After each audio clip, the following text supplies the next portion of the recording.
ഒരു വീഡിയോ ഇട്ടായിരുന്നു, ഓച്ചിറ അമ്പലത്തിൽ പോകുന്നൊരു വീഡിയോ ഇട്ടായിരുന്നു കേട്ടോ. അപ്പോൾ 28ാം ഉത്സവം അടുത്ത മാസം 2-ാം തീയതി എന്നാണ് ഞാൻ പറഞ്ഞത്. അടുത്ത മാസം 2-ാം തീയതി അല്ല കേട്ടോ, അടുത്ത മാസം 3-ാം തീയതിയാണ് അവിടുത്തെ ഉത്സവം വരുന്നത് കേട്ടോ, 28ാം ഉത്സവം വരുന്നത്.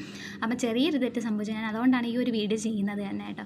പിന്നെ നമ്മൾ പോയിട്ട് വരുന്ന കഴിഞ്ഞ കൊല്ലം 28ാം ഓണത്തിന് പോയിട്ട് നല്ല വിഷമത്തിൽ സങ്കടത്തോടെ അന്ന് തിരിച്ച് വന്നിട്ട്, എല്ലാവരും 28ാം ഉത്സവത്തിന് പോകുന്ന കാലഭൈരവനെ കാണാൻ തന്നെ ആയിരിക്കില്ല, അതുപോലെ ഒരു പ്രതീക്ഷയിലാണ് ഞങ്ങളും കഴിഞ്ഞ കൊല്ലം പോയത്. പക്ഷേ നല്ലോണം വിഷമിച്ചായിരുന്നു തിരിച്ച് വന്നത്.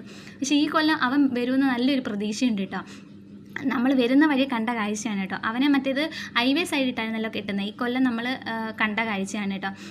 നമ്മുടെ ഓച്ചറിലോട്ട് തിരിയുന്ന വശത്ത് കിഴക്കേ സൈഡിട്ടാണ് അവനെ കെട്ടുന്നത് കേട്ടോ. റോഡ് പണിയൊക്കെ നടക്കുന്നതുകൊണ്ടാണ് കിഴക്കേ സൈഡിട്ട് കെട്ടുന്നത് കേട്ടോ. പോയിട്ട് വരുന്ന വഴി കണ്ട കാഴ്ചയാണ്. എല്ലാവരും അറിഞ്ഞ ന്യൂസ് ആയിരിക്കുമല്ലോ ഈ ബസ്സും താറും തമ്മിൽ വല്യവളങ്ങര വെച്ചുള്ള അപകടം. പക്ഷേ അത് വാർത്തയ്ക്കകത്ത് കാണുന്നില്ല, നേരിട്ട് കാണുമ്പോൾ നല്ല വിഷമം തോന്നും, നല്ല പേടിയാവും നമുക്ക് ആ കാറ് കാണും. ബസ്സിന് വലിയ ഡാമേജ് ഇല്ല, പക്ഷേ കാറിന് നല്ല ഡാമേജ് ഉണ്ട്.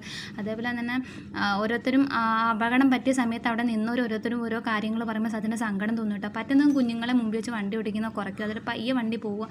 അതേപോലെ തന്നെ ഉറക്കം വരുമെന്ന വണ്ടി എവിടെയെങ്കിലും സൈഡിന് ഒതുക്കിയിട്ട് നിങ്ങൾ ഉറങ്ങിക്കഴിഞ്ഞ് വണ്ടി എടുത്താലും കുഴപ്പമില്ല കേട്ടോ. ഈ അവസ്ഥ കണ്ടപ്പോൾ സത്യം നല്ല സങ്കടം തോന്നി കേട്ടോ. പിന്നെ ഞങ്ങൾ നേരെ വീട്ടിലോട്ട് വിട്ടു, അടുത്ത വീട്ടിൽ കാണാവേ, ബായ്.